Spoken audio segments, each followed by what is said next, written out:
Like we've seen from this past Friday on June 29, 2012, today's Saturday, June 30th, 2012, silver's going to get up eventually and start taking its path upward to at least a couple $100 an ounce. Maybe a lot more, depends on how much money they print. We really don't know what the limit's going to be. It's not going to be the sky, but it's going to go up quite a bit. And you figure where it is from now, below $30 an ounce, even if it was 180, that's 6 times. So that's quite a big differential. But I think that's going to take a few years. As I stated before, the next turnaround or real serious reset point probably is going to be 70, maybe a little over 70. And that can happen a lot faster than you think from what we looked at on what happened yesterday. I'd like to go a little bit on what Jim Sinclair said. He says the next price point on gold will be about 21 something, a little like in the low 2100s. We got a 30-to-1 ratio with silver. That puts it just over 70. He was stating that it's going to be maybe 28-to-1. And you know what? That could be. That could be. The last time it hit about 31, 32-to-1, and then it topped out.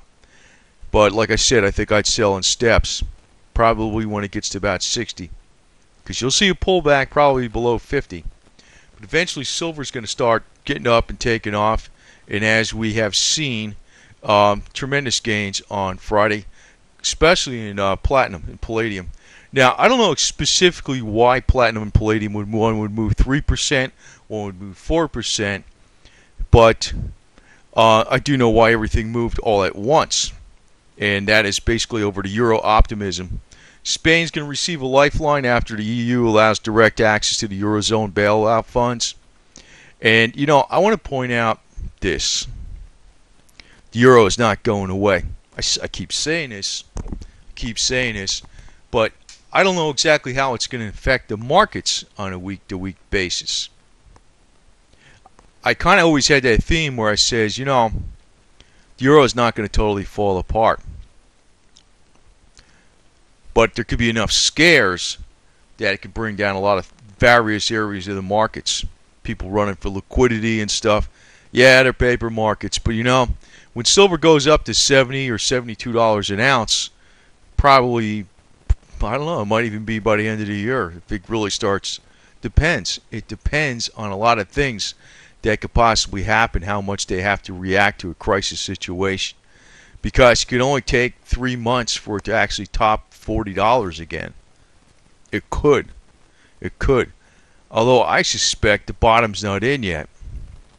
I got a little bit of suspicion on what's coming up in the Olympics, too, even though that's a real way out conspiracy theory.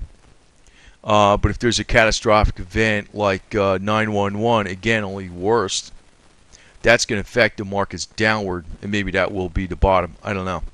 That's a wild guess, but a few things that were in, besides the Illuminati playing cards, but there was something printed in some years ago in the Rockefeller Foundation papers, and also that Chinese commercial that showed the Olympics blowing up. So I usually don't get into this type of stuff, but there's a couple times I do. This is one of the times I just got my eye out for it. Something could happen that could drive the markets down, where we hit that low point below 26 on the silver, 1500 on the gold, or whatever. European leaders agreed to funnel money directly to struggling banks, and in a longer term to form a tighter European Union. This is the game plan. The game plan is crisis produces change, where they're going to have to all work together. So even Greece did not vote to exit the euro. I don't know if that election was rigged or what it was, but it could have been. Yeah, I think all elections are rigged up to a point. Just enough to get the outcome that they need. Well, the powers that be want the euro, one way or the other. And the powers that be want the population of the earth reduced. So if it means, a lot of hardship for people and people don't survive, they're looking for a goal of a 1 euro, 1 nation in Europe. So they're going to push this. That's why a lot of people talk about the individual currencies and are saying this is what should happen. Oh, they need to go back. Yeah, I know. That's what should happen. That's not what's going to happen. But unfortunately, I can't really predict what's going to happen in the markets on a short-term basis, because this threw everybody off. And I was almost thinking about this a little bit. Not that this specific event, but the fact that everybody was getting on the short side so much. All you need is one thing like this to bring it up the other way. Now, in the case of oil had its fourth biggest movement upward in ever, $7.27. Now, part of the reason they said for that was that Norway had a strike and some of the oil was going to be restricted coming out of Norway. To me, that's a pretty lame excuse for 7%. I mean, you're talking like some of the metals moved up, 3-4%. But going 3-4% to 7%, that's a hell of a big difference. It's like twice as much of a move. So, I don't know what this means. Like, it's like they're talking about $75 oil, below 70s. That's all they've been talking about. And I'm just leaving it alone. I'm leaving it alone because I think at one point in time, oil is going to be like up there, the $150 range. I don't know, might not be there that long, but it'll be there long enough that even though I'm getting killed on this right now, I'll make out. And I also want to point out about Dr. Kent Morse. There was this thing going around for everybody to buy all these options on oil. Either win or lose, because it was going to possibly go up to, well, at least $150 to $200 a barrel by July 1st. That's tomorrow. So, obviously all those people lost out, but I smelled something with that. I didn't think that was legit in the first place. But I don't know what's going to happen with an attack on Iran, but you can see how fast these oil prices can move. So, I'm just letting it sit and ride on double leverage, even though it's still getting killed. I figure my patience is probably going to be in the right direction. I'll be in the right position at one point in time, and patience is going to pay off. The U.S. dollar also knocked down 1 on the index, in one day. Big, big move. So, I want to point out that a lot of these things can make a major difference. Everybody's talking about deflation, deflation, deflation. Well, that's the thing. I know it's not going to be deflation. That's a temporary fake-out move in the short term, and that's all that's going to happen. Now, all these people talking about imminent collapse of everything, well, your metals are going to look like crap, including silver. If you have an imminent collapse of everything, you'd be wanting to have gold more than anything. But I don't think that's going to be the case. And here's something else. Here's something else. What is China going to do? What is China going to do with its money? You think they're going to keep buying U.S. bonds? If they're having a downturn in their economy, what do you think they're going to do? They're going to print. They're not going to print money. What they're going to do is ease credit. They're going to lower interest rates, and they're going to spend money within the domestic economy on projects and different things like that, which will use up commodities. But they're not going to buy bonds, as many bonds in the United States. That's our biggest customer. What's going to happen then? The dollar looks like crap, even in the short term. I'm not talking weeks, but I'm not talking 5 years. The dollar's going to start showing a lot more signs of its weakness pretty soon. Because even the powers that be, maybe they're attacking the euro, but they don't want the euro to go away. They can't have that. That's one of the steps to the world financial system. It's not going to go away. Now, I want to talk about a little bit about Russia, because, this is off the CIA World Factbook. Actually, it's a pretty good reference. Russia actually has very high inflation. Now, officially, it's 8.9%. But at one point in time, the food inflation was 17%. Recently. Now it went down a little bit because of shortages, because of droughts and stuff like that, which cause shortages. But the food inflation is really what most people feel, in the Russian economy more than anything. And you're talking out of 222 nations, Russia is way down there at 188. So it's got very high inflation, and you're going by government figures too. these government figures probably aren't accurate. It's probably a lot higher than that. Like, we're saying we got 2 or 3% inflation, and we probably got more like 10. Like Russia's shadow stats probably say, if I just threw a guess out there, maybe it's 30% or more. So you figure, what's going on with the average peasant over there? They're not satisfied. They're unhappy. And this guy, Putin, gets in again.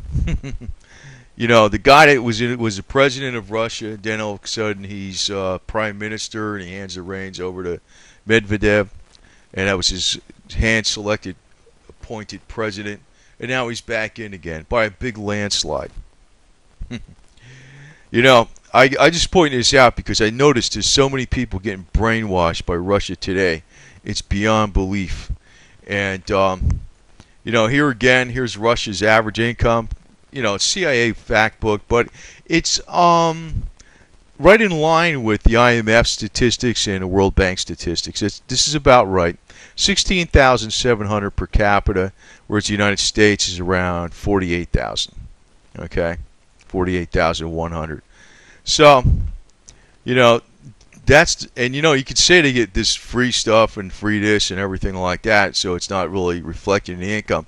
But in a lot of cases, even with hospital care in Russia, you got to bribe them to get hospital care, and there is a lot of free care in the United States anyway. Somebody who's at a really low income level, they get free care, so, and they give it to them right away too. So, I think one other major tip-off too. You look at that kind of wealth that's in Russia, and you look at the opulence that had to go into the presidential ceremony for Putin. This is like one little tiny micro dot of it, but you could see that the palaces and the wealth that the people have in the top in Russia, it's exactly the way it was even before Bolshevism. It's like the czars, and everybody else is garbage, So I just want to point out a lot of this stuff because a lot of people watching YouTube and everything, they're looking for information on financial crises, what's going on with J.P. Morgan, what's going on with Goldman Sachs, the evil banksters. These guys in Russia are 10 times worse. As a matter of fact, you just can't comprehend how much worse they are. Russia today will never say nothing about these people, nothing at all. Nothing at all. Russia today basically is a voice right from Putin. So, when you're actually looking at some of the stuff that's going on in the United States, and it's the collapse of the Western empire and all this kind of garbage and the economic collapse or whatever you want to call it, these guys in Russia will not save you. That's for sure. That's for sure. You get the spokespeople out there to acting like the voice of reason and stuff. They can care less about you. If anything, they would take any Western wealth that collapsed and give it to the Russian people and that's talking about after the West was totally screwed up. So I always want to interject some of this on the end because people in the United States, I look at the popularity of Russia today, they are sure not getting what the hell Russia's about. If they need, and I don't know why our stupid Western leaders or our Western media or major media can't bring it to the American people's attention exactly what is going on in Russia in a concise, simple to understand fashion. They actually make it like they actually shoot themselves in the foot half the time they present something, and people turn off the message. They always think it's the evil banksters run the major media in the United States. But in reality, the guys that are in Russia are like at least 10 times worse. These are the czars of old, except it's a brand new regime today. And, this guy's just basically in power as a dictator. He's one of the longest running dictators going in Russia. You call him a president, you call him United Russia. You got new names out there. It's the same old crowd. Same old thing. Fantastic wealth. While the rest of Europe, the rest of Russia has, very little wealth at all. I mean, they have hardly nothing. Their income is very low, and they have a pretty poor social services program, even for people that are poor. They'd have to bribe them most of the time. So anyway, just to get off track there a little bit, but you're going to see that no matter what happens with Europe, Europe is going to stay together. I mean, even if you had 5% of the population starving to death, they're going to keep this euro no matter what. That's the power that the powers that be want it this way. Now, if there's ever, each time there's a crisis in the euro, the markets will turn down. But it's not going away. It's not going away. I know it ain't. And all these people saying they're going to return to their currencies, their nation's currencies again, yeah, that might be the smart idea, but it's not going to be the idea because that's not in the plan. So, but we did have a good hint of how fast the metals can start moving up. Now, obviously, next week is probably going to be some kind of pullback or something like that. But just remember, as soon as they have a real easing of monetary policy, you're going to see changes like this. You're going to see major moves in the metals. Like you see some moving up and some moving down, but you're going to see a lot of fast moves in the metals. As soon as QE3 actually has to formally get announced, within 2 or 3 months, silver will be over $40. No problem. That's all it'll take.